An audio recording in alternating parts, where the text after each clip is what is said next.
Well, I'm Emma Statham. I'm a team manager and I work at E.ON in customer service.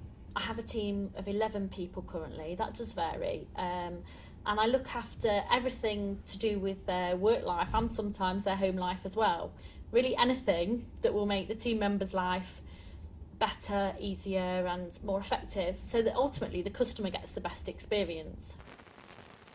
What I was like at school was I was certainly less confident than I am now, a lot less confident. So I really kind of doubted my abilities at school and what I could achieve. I did talk a lot, but often that was to perhaps cover up nervousness or something else that was going on, or if because I didn't understand what was going on or the lesson that was being taught or I was bored, then I would just talk a lot to cover that up.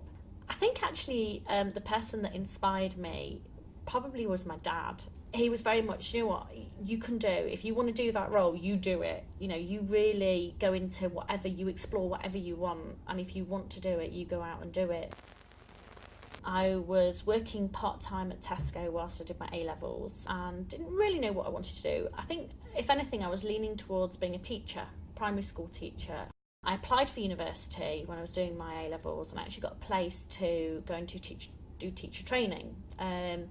But at that point there were a lot of changes going on in my life and I wasn't really sure if that was what I wanted to do. So I decided to defer it for a year, and in that time I then got a full-time job at Tesco on the customer service desk.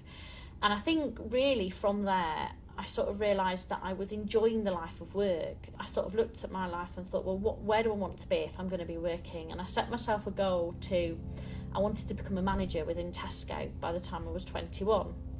And I actually achieved that. So it was just before my 21st birthday that I had my first management position within Tesco, and that was what was known then as a training and development manager, and I was supporting other managers within their role, running training sessions and things like that for 3 Tesco stores.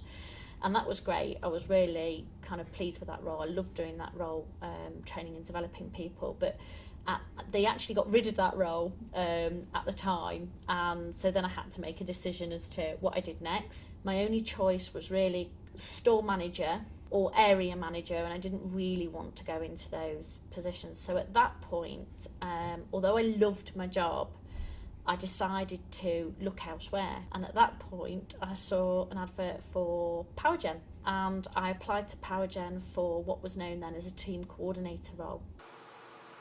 Probably the lowest point in my career was when I decided to leave Tesco.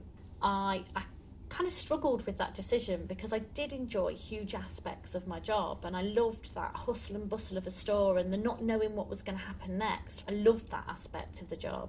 So it was very hard for me to make that decision to leave a company that I'd worked for 9 years to kind of say, actually, I'm going to go somewhere else. And now I'm really pleased I did make that decision because actually I think I'm a better person for it. I love the role that I do here now. I'm really committed to E.ON, but I think that was a really tough decision and I struggled with that one. I think I'm quite motivated in one way to achieve what I want to achieve, and I do, obviously like anybody, I do feel knocks and setbacks, and for a while I do kind of need that time to think, okay, how am I going to deal with this? What am I going to, what do I want to achieve? How am I going to approach this? But then I think as soon as I've worked that out, it's a case of, right, yeah, let's get on with it. Let's go on to the next thing and carry on doing what I need to do. So I think for me, I just kind of had that time to think and go, yeah, take stock. What is it I really want to do? And then go for it.